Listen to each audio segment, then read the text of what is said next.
भारत दुनिया का सबसे बड़ा डेमोक्रेटिक देश माना जाता है, लेकिन हाल ही के सालों में हमारे डेमोक्रेटिक की क्वालिटी पर गंभीर सवाल उठ रहे हैं।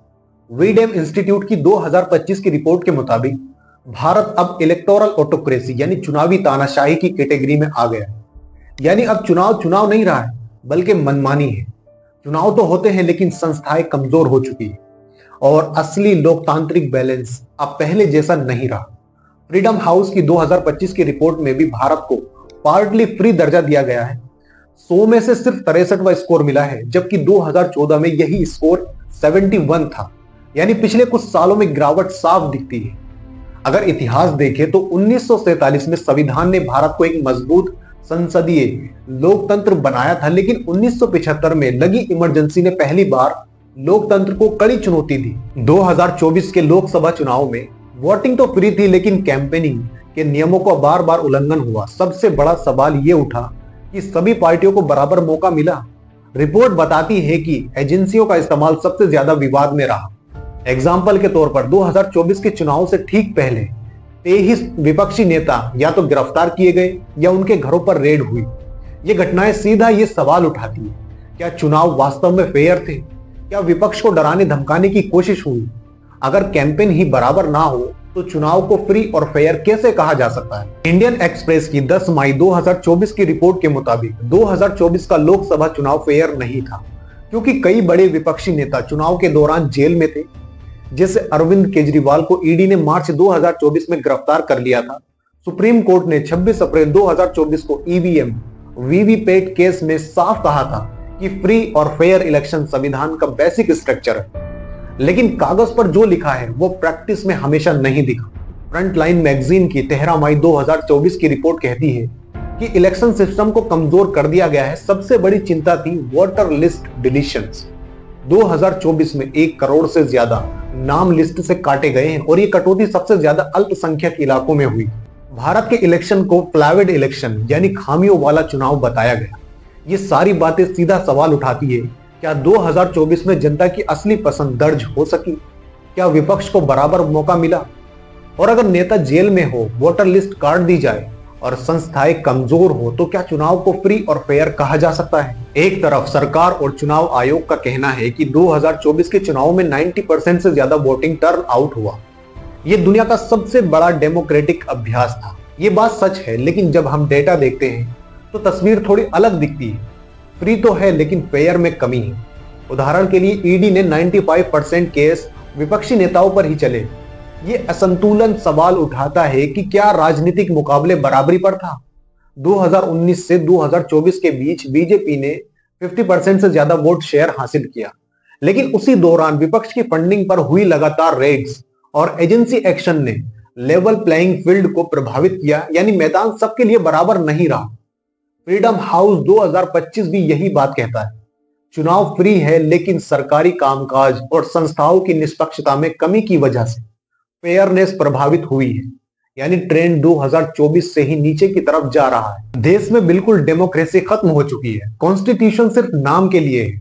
इलेक्टोरल बॉन्ड्स स्कीम जो 2018 में फाइनेंस एक्ट के जरिए लाई गई थी, ने भारत में राजनीतिक फंडिंग को पूरी तरह से एनोनिमस बना दिया था। यानी जनता ये जान ही नहीं सकती थी कि कौन सी कंपनी या व्यक्ति किस राजनीतिक पार्टी को कितना पैसा दे रहा। 15 फरवरी 2024 को सुप्रीम कोर्ट ने इस स्कीम को असंवैधानिक घोषित कर दिया। कोर्ट ने साफ कहा कि वोटर्स का राइट टू इंफॉर्मेशन, जो कि आर्टिकल 19 का हिस्सा है, इलेक्टोरल बॉन्ड की वजह से ये सीधा उल्लंघित हुआ है। मतलब अगर जनता को ये ही नहीं पता कि पार्टियों को पैसा कौन दे रहा है, तो फिर चुनाव कितने ट्रांसपेरेंट रह जाते हैं। 2019 से 2023 के बीच इलेक्टोरल बॉन्ड का आधे से ज्यादा पैसा बीजेपी के पास गए।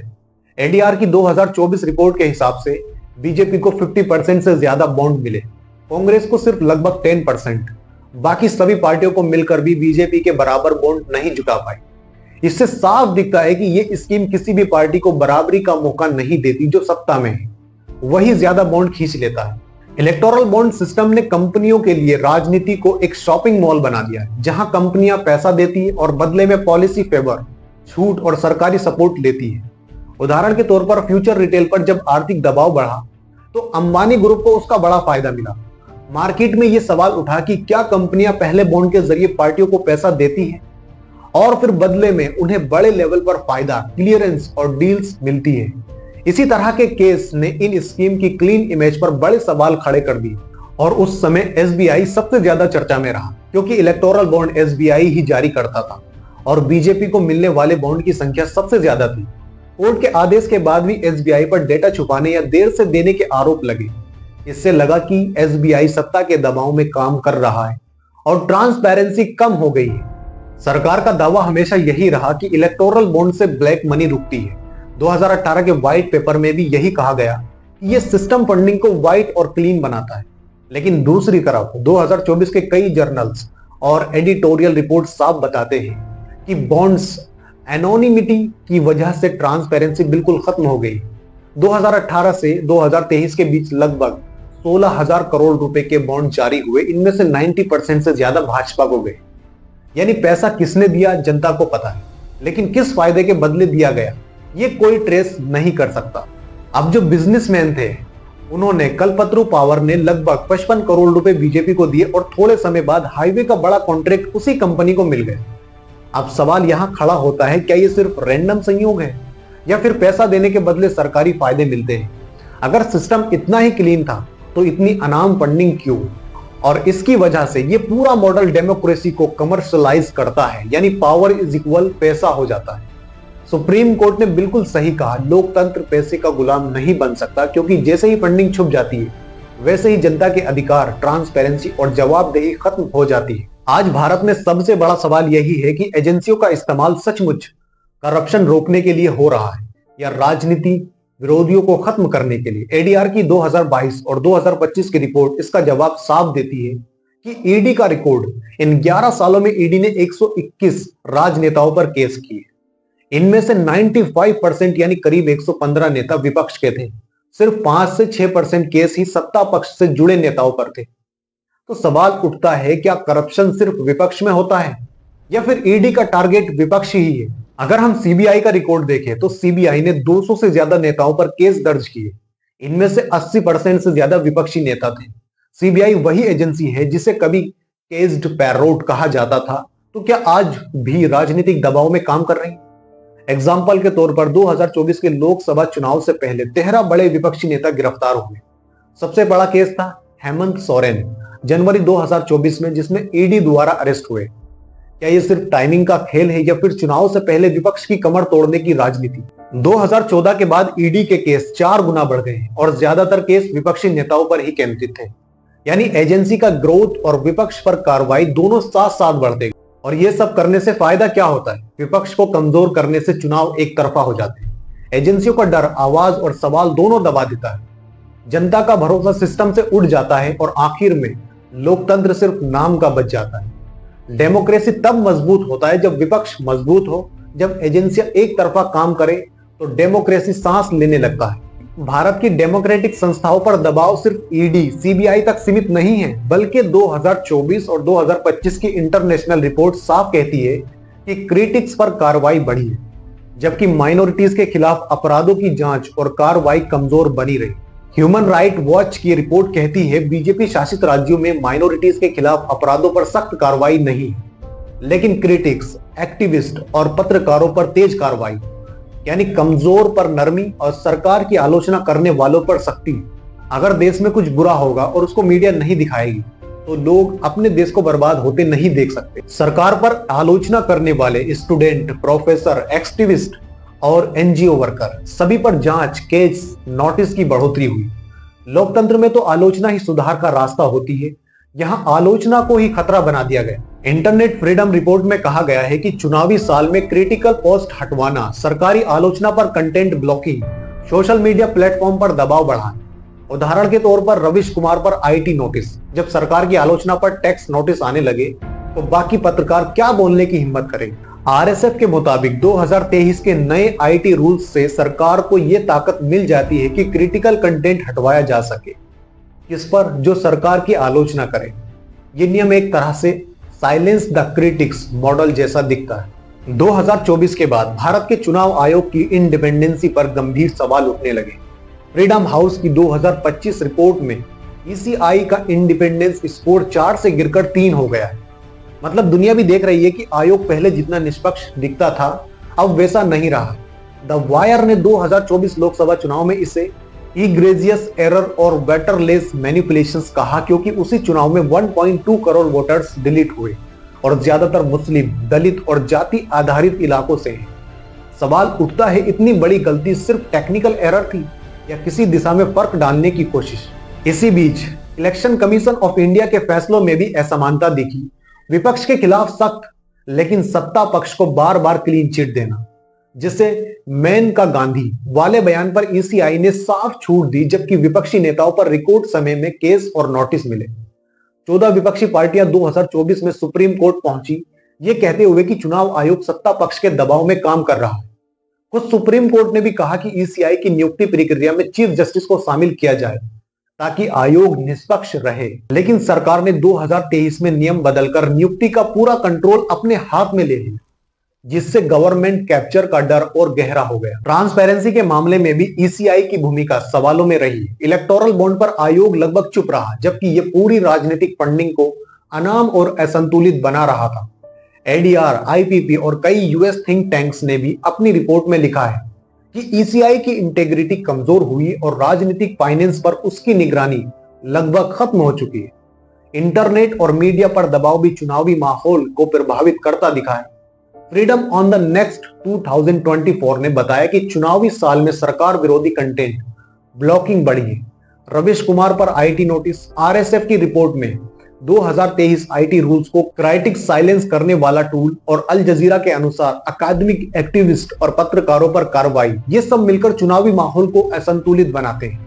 सबसे बड़ी चिंता यह है कि नए क्रिमिनल लॉज सरकार को इतनी शक्ति देते हैं कि वे किसी भी मंत्री या नेता पर 30 दिन की जेल मांग सकती है, जिससे विपक्ष को दबाना एक नया कानूनी रास्ता बन गया है। वोट फॉर डेमोक्रेसी रिपोर्ट ने इसे साफ शब्दों में कहा है, चुनाव आयोग फंक्शनल है लेकिन लोकतांत्रिक भावना डिसफंक्शनल। और यही पूरा मुद्दा है। ईसीआई ने भले ही 652 मिलियन वोटर्स को संभाला हो, लेकिन निष्पक्षता का भरोसा टूटता दिखता है। जब वोटर लिस्ट डिलीट हो, क्रिटिक्स पर कार्रवाई बढ़े, इंटरनेट ब्लॉकिंग हो, नियुक्ति सरकार के हाथ में हो और रिपोर्ट गवर्नमेंट कैप्चर का संकेत दे, तो लोकतंत्र का असली सवाल उठता है, क्या भारत में चुनाव सिर्फ प्रक्रिया बचा है या उसकी आत्मा भी? भारत में पिछले एक दशक में गोदी मीडिया शब्द सिर्फ मजाक नहीं रहा, ये पूरी मीडिया लैंडस्केप की सच्चाई को बयान करता है। 2024 में रिपोर्टर्स विदाउट बॉर्डर्स की रैंकिंग में भारत 180 देशों में से 159वें नंबर पर था, यानी प्रेस की आजादी में दुनिया के सबसे नीचे देशों में। यह सिर्फ एक रैंक नहीं, ये दिखाता है कि भारतीय मीडिया कितनी तेजी से सरकार लाइन चलाने वाली प्रोपेगेंडा मॉडल में बदल चुका है। कश्मीर टाइम्स जैसी इंडिपेंडेंस आवाजों को दबाव झेलना पड़ा। The wire, scroll, the citizen जैसे प्लेटफॉर्म पर लगातार प्रेशर और कई डिजिटल मीडिया हाउस पर रेड, ये सब संकेत है कि क्रिटिकल पत्रकारिता को खतरा बढ़ गया है। प्रोजेक्ट सिंडिकेट और आरएसएफ दोनों ने इसे भारतीय मीडिया की पैथोलॉजीज यानी अंदरूनी बीमारी कहा। और गोदी मीडिया ने आज तक पॉपुलिस्ट नैरेटिव, सरकार के पक्ष में खबरें और विपक्ष और आलोचना को एंटी नेशनल बताना और आलोचना करने वाले पत्रकारों पर व्यक्तिगत हमले, यही सब किया है इस गोदी मीडिया ने आज तक। 2024 लोकसभा चुनाव इसका सबसे साफ उदाहरण था। एनडीटीवी, इंडिया टुडे और प्रमुख टीवी चैनलों की स्टडी में पाया गया कि चुनावी कवरेज में 70% से ज्यादा पॉजिटिव स्टोरीज बीजेपी के पक्ष में थी, जबकि विपक्ष की कवरेज या तो गायब थी या निगेटिव थी। यही कारण है कि जनता सिर्फ वही देख रही है जो सत्ता दिखाना चाहती है, और यही डेमोक्रेसी की असली जड़ को कमजोर करता है। आरएसएफ और कई इंटरनेशनल रिपोर्ट ने लिखा है कि भारतीय मीडिया अब मॉडर्न डिप्लोमेसी प्रेशर में काम करता है, यानी सरकार की इमेज बचाने के लिए नैरेटिव को फिल्टर करना। द हिंदू की रिपोर्ट ने बताया है कि मीडिया का स्कोर लगातार गिर रहा है, क्योंकि न्यूज रूम में नीति की नहीं, पार्टी की भाषा डोमिनेंट हो चुकी है। और इकोनॉमी पर भी इसका बहुत बुरा असर पड़ता है। जब मीडिया असली समस्याएं, बेरोजगारी, महंगाई, गिरती ग्रोथ कवर नहीं करता है, तो सरकार पर प्रेशर नहीं बनता है और नीति सुधार की जरूरत ही महसूस ही नहीं होती। गोदी मीडिया डेमोक्रेसी और इकोनॉमिक दोनों के लिए एक डबल डिजास्टर बन रहा है। भारत में आज मीडिया का बड़ा हिस्सा कुछ ही बड़े कारोबारी घरानों जैसे अंबानी और अडानी के हाथ में आ गया है। लगभग 70% बड़ा मीडिया इन्हीं के कंट्रोल में। ये कारोबारी सरकार के बहुत करीब माने जाते हैं, इसलिए न्यूज की आजादी पर सीधा असर पड़ता है। सबसे बड़ा एग्जाम्पल है एनडीटीवी का अडानी के ग्रुप में जाना, जिसके बाद चैनल की रिपोर्टिंग का टोन साफ बदल गया। अडानी ग्रुप को सरकार से मिले हजारों करोड़ रुपए, प्रोजेक्ट और डील्स दिखाते हैं कि कॉरपोरेट और सरकार कनेक्शन कितना मजबूत है। इसी वजह से आज कई बड़े न्यूज चैनल गोदी मीडिया कहलाने लगे हैं, जहां सरकार की तारीफ ज्यादा होती है और आलोचना बहुत कम। सरकारी मीडिया जैसे डीडी और एयर तो पहले से ही सरकार के कंट्रोल में थे, लेकिन अब प्राइवेट मीडिया भी धीरे धीरे उसी लाइन में चलने लगे। जो इंडिपेंडेंसी मीडिया आवाजें बची हैं, जैसे scroll, the citizen, Muslim mirror, उन पर अक्सर दबाव, केस और विज्ञापन रोक जैसी दिक्कतें आती रहती है। दुनिया की रिपोर्ट भी यही कह रही है कि आरएसएफ की रिपोर्ट 2024 और 25 में भारत की प्रेस इंडिपेंडेंसी 180 में से 159वीं रैंक पर है, यानी हालत खराब होती जा रही है। इन रिपोर्ट में साफ लिखा है कि भारत में आज मीडिया पर कॉर्पोरेट कंट्रोल, राजनीतिक दबाव और सरकार के पक्ष में है। यही देश की सबसे बड़ी बीमारी है। आप सोच सकते हैं कि डेमोक्रेसी कहां बचा है, सिर्फ नाम का है। वीडियो इंफॉर्मेटिव लगा हो तो वीडियो को लाइक करें और शेयर करें। Thank you.